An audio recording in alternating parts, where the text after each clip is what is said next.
Yung mga sabungero, may natagpuan naman po na sabungero sa loob ng Congress. Nakita nyo na ho ba ito?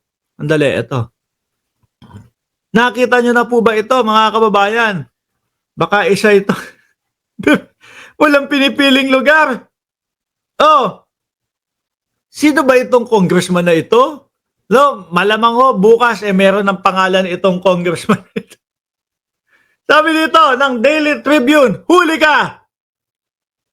A congressman was caught on camera watching Sabong on his phone in the middle of the casting of vote for the next House Speaker. Nagsasabong si Sir. Diyos ko po, siguro hindi na naantay umuwi, no?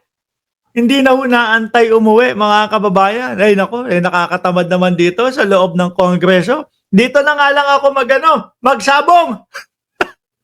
Hindi na pumili ng lugar.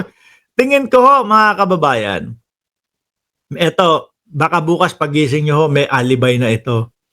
Ang sasabihin yan, kasi naman tinitignan ko, tinecheck ko muna yung Sabong. Ano ba yung Sabong? Malamang baka ganyan nyo sabihin, ganito pala yung Sabong. No, yun po, makakapagbigay sa akin ng lakas ng loob kung paano po bumoto ng isang House Speaker. O, di ba? Kung nawawala po yung mga sabungero, mga kababayan, yun yung issue kaila Atong Ang. No? Nung isang linggo naman no, mga boss si Pamo sir, nawala naman po yung missing bonjingero. O, yung missing bonjingero, ito naman po, natagpuan naman po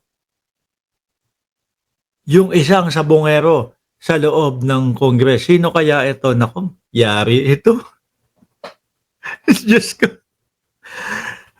Ay, nako. Nagtatakpanan na sila. Pare-pareho kasi silang magnanakaw. Sabi ni Mark Crisanto.